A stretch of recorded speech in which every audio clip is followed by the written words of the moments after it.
Feeling guilty over an unscriptural divorce? Stay tuned and let's talk about it.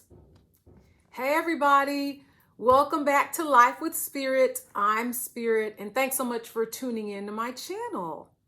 Over the years, the debate over the marriage, divorce, and remarriage situation has been rife in the Christian community. And many Christians have felt a heavy weight about a scriptural divorce, but an unscriptural divorce, now that's on a whole nother level. And I believe that there is still a stigma, especially in some very conservative Christian circles, about the divorce. And people have been dragging that Scarlet Letter D around their chest for years, even into their present lives and into their current romantic relationships. Now, for those of you who don't know what the Scarlet Letter is, it's a classic book that is about a Puritan reverend who impregnates a married woman in the 1600s. So, of course, if you're interested in watching that movie, it stars Demi Moore in 1995, so check that out. Unfortunately for some, the scars from the unscriptural divorce have really plagued them. And it's really been difficult in their lives. I remember I went to church with a woman, and she seemed to have a heaviness about her. And she and I became friends. And she told me that she came from a very conservative Christian church and household, and she had had an unscriptural divorce. And she really had a hard time with it. Her family, the church, people just really didn't like that. And she had children with this man, with her husband, and she ended up deciding to divorce him for reasons other than adultery. And she even remarried in the future, was married to her second husband for years, and I'm sure they're probably married to this very day, but she carried a heaviness and a regret over having an unscriptural divorce. And even her first husband was remarried. He had gone on with his life, and it had just really been a struggle for her. There are even some people who have stayed in unhealthy, abusive, ungodly unions in order for them not to be in conflict with the biblical black and white law that they were always taught. So what is the traditional thought of marriage, divorce, and remarriage that I'm referring to? I would say Matthew 19:9 is where we should start. And that verse says, whoever divorces his wife except for unchastity and marries another commits adultery. Or you can look at it another way. You have permission to divorce your spouse and feel free to marry another as long as you were faithful in your marriage. Now, the inverse is also a really, really sticky issue, because what it means is if your spouse leaves the marriage when no adultery was committed, then it's considered that the two of you are still married in God's eyes, and therefore you may not remarry. Remarrying when there is no adultery means that your divorce is unscriptural. So herein lies the complex issue: getting divorced for reasons other than unchastity or adultery. So I have some purposes for today's talk.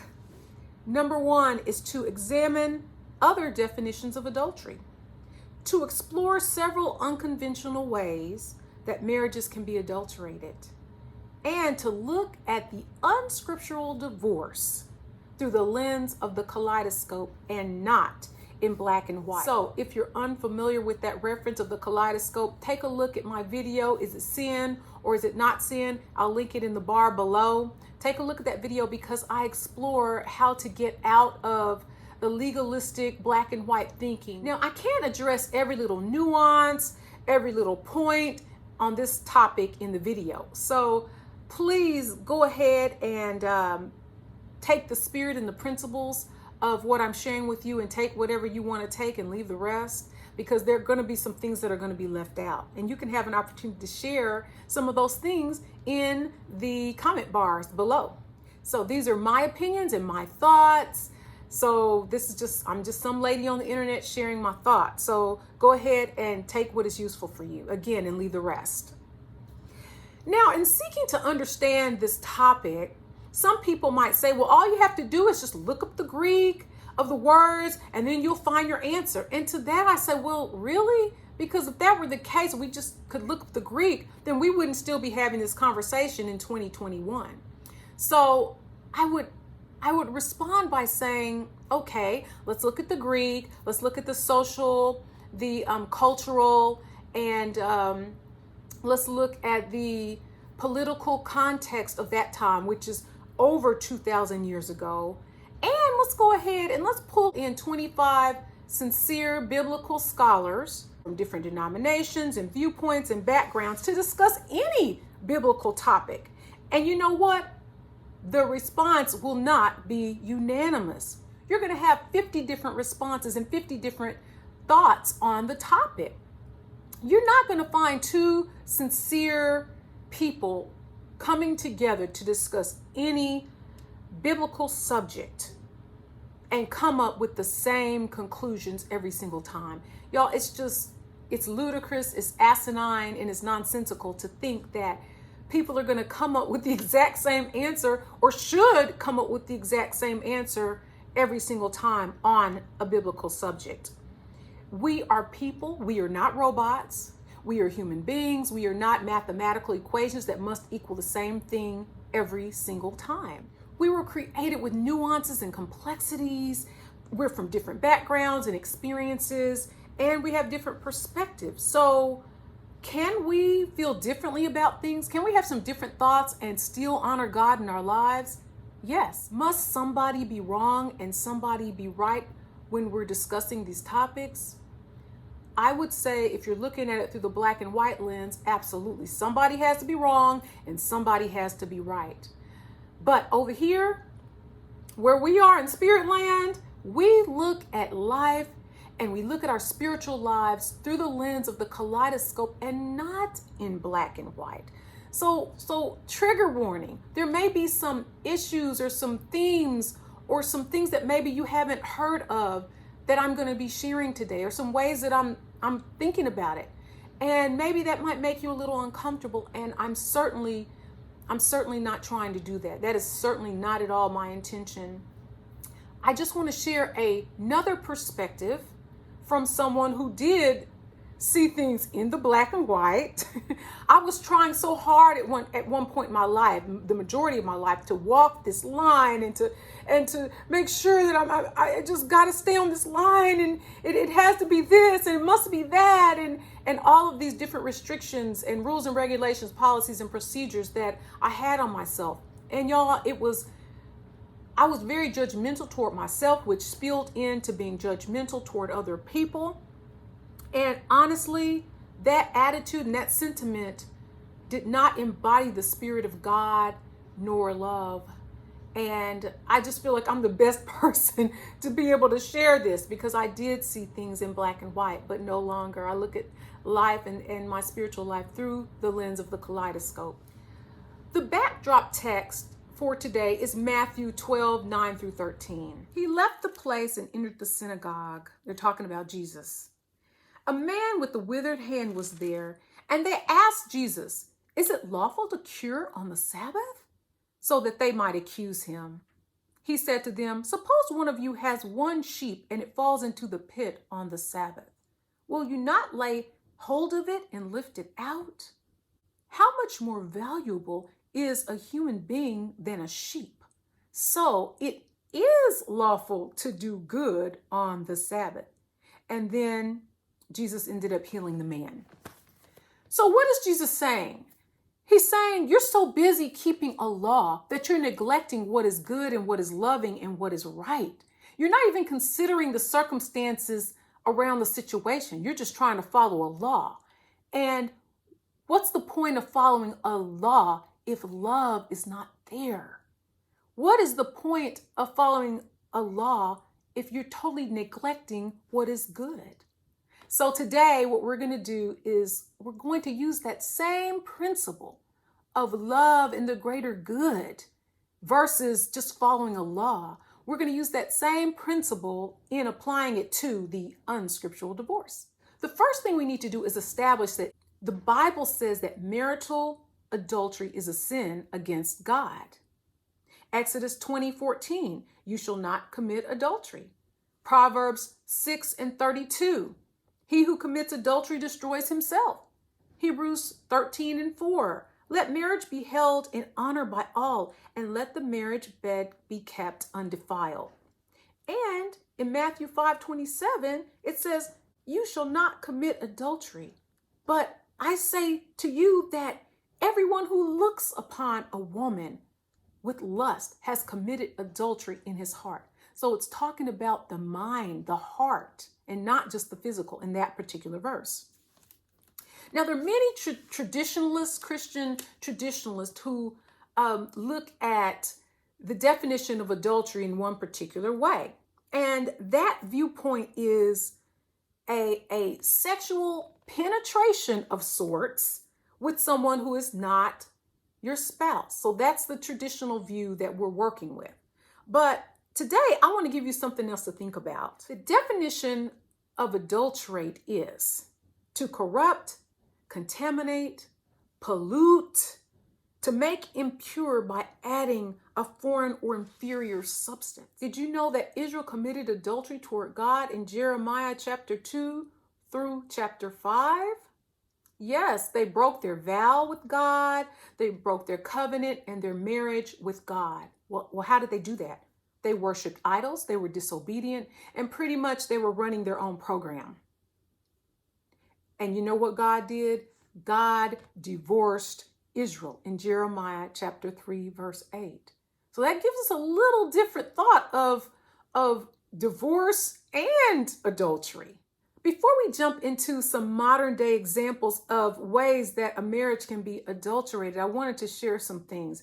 These examples are not to be used as a reason or an excuse to get out of your marriage. Okay, that's not what this is all about.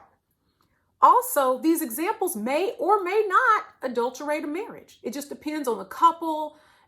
It all depends. So it's not just a black or white thing. It may or it may not. And number 3, we have to understand that we are imperfect. We know that we're not perfect and we do fall. So we can't throw the baby out with the bathwater. So when I speak about adulterating a marriage, I'm not speaking of just one little infraction and therefore that person has to go. That's not what I am speaking of. I'm speaking of an ongoing spirit of marital infractions that's taking place. So just keep that in mind as I go through this list. And also, this list is not an exhaustive list. So these are just the ones that I came up with. Maybe you can come up with some more. Go ahead and put it in the comment bar below. Now, of course, the first one that I chose is actual sex penetration with someone who is not your partner. Of course, that could absolutely adulterate your marriage. Also, addiction to alcohol, drugs, shopping, gambling. These can absolutely pollute a marriage as well. Calling names. Did you know that there are people in relationships who are calling their loved one out of their name? How about violence? Violence toward your spouse, toward your children, toward pets, even picking up things and throwing things and making holes in the wall and all of that. Violence can destroy a relationship. The lack of mental and emotional self-care. Maybe your spouse has some mental issues and they are not dealing with it at all. They refuse to get help. They won't go to the doctor, and it's really, really causing some issues. That can certainly destroy a relationship. Hoarding. Hoarding is something else that can adulterate a marriage. How about ignoring, or AKA the silent treatment? Oh, you're just angry, so you're mad at the person, so you're just not going to talk to them for 2 weeks. Or lack of consideration. Maybe you go to bed at 10 o'clock, and so your nighttime routine, you're tired. And your bae, it's time for them to turn up at 10 o'clock. So you go to bed and they're trying to turn up. That can cause a problem with the lack of consideration that's there for your partner.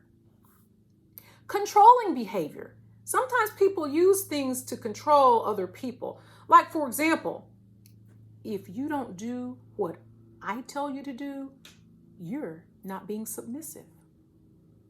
Or if you don't do what I want you to do, then you're not being a loving husband and you're not loving your wife as Christ loved the church. People can actually use these things or these tactics and techniques to control the relationship, to get what they want out of the relationship. Pornography can obliterate a relationship. Maybe the two of you were dibbling and dabbling before you got married. You had to put that special sauce on your relationship and it was spicing things up. And then once you got married, one person kind of fell back a little bit. Another person kept on pressing forward. And now one particular person can't even function without it. And it has definitely caused some issues in the relationship. And it's no longer okay for you anymore. That can totally destroy a marriage. How about withholding love, affection, and physical intimacy? You might be thinking, well, didn't we just do it 2 months ago on your birthday? I mean, come on. I'm tired. We got these kids. I'm working, and I just don't feel like doing it. I mean, you're just going to have to be okay being in a celibate marriage. We all know how that's going to go. Lying, hiding things, dishonesty. This can corrupt your relationship. Also being disconnected. Maybe not engaging in your partner's life, not engaging with their family or their friends or their activities. Maybe they were in a bowling league. They've been in a bowling league for 20 years and they've asked you to come to some competitions and you're like, you know what? I don't like bowling, so I'm not going to go. Maybe your spouse really wants you to come to support them. Not taking care of business. That is really important. Maybe your responsibility is getting groceries or paying the bills online or picking up the kids. And you're neglecting to do these things. That can put a wedge in your relationship and cause problems. Lack of financial support and overspending can certainly contaminate a relationship. Not speaking your partner's love language. There's a book called The 5 Love Languages by Gary Chapman. It's such an awesome book. It shows people how they communicate love and how they want to receive love. So it's such a beautiful book to read if you get a chance. Please do that. Gluttony. Now, a lot of people think gluttony is just extreme overeating, and it can be that, but gluttony is also greedy, excessive overindulgence. And it can be, you can have gluttony with anything almost. And my last example is lack of personal self-care. Now, lack of personal self-care might sound like something that's really simple, but if you're not bathing your body, you're not grooming, and you have someone that you're very close to in a very close physical space, that can really, really cause problems in your relationship if you're not taking care of your physical body. You're not grooming yourself. You're not washing your body.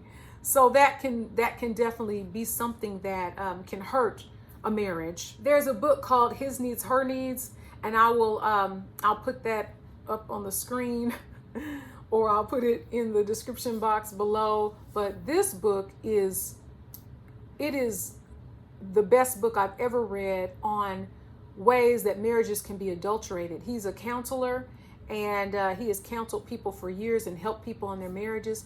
And it talks about those ways that marriages can be adulterated and what you can do about it to fix at least your side of it. So that is a book that I really love, and I hope you take a look at it and read it. I hope you love it too. So, ladies and gentlemen, so whoever divorces his wife except for adultery or unchastity and marries another commits adultery. Now, I'm sure at this point, this verse is given a whole new different meaning. At least it has for me. And that's why I wanted to share this information with you, because I really feel that maybe it can really be helpful for someone, because we know that there is more than one way to adulterate a marriage. And you know what? My opinion is that marriages should not stay together solely because of a piece of paper, solely because of a law and a ring. Marriage is much more than that. Shouldn't marriage embody love? And if it doesn't embody love, Is it really of God? These are just some things to consider. These are some things to really, really think about as we move forward, because it really can affect people in their lives, just trying to hold on to a law. So in conclusion, we are imperfect people. We fall. And as a matter of fact, we have all committed adultery toward God. And just as God continued to love the Israelites in the Bible, God also continues to shower his love upon us. And out of that love, we want to honor him in every way, every day. And we want to live in a high vibrational space that honors our Creator. So let me ask you, is there really something called an unscriptural divorce? You be the judge. Thanks so much for watching. I really hope that you enjoyed this different perspective. And I really hope that through looking at your relationship with God through the lens of the kaleidoscope, you can live a more spiritually free existence as you love your Creator. Until next time, may God bless you always. Always God bless. I love you, and I'll see you in the next video. Bye-bye.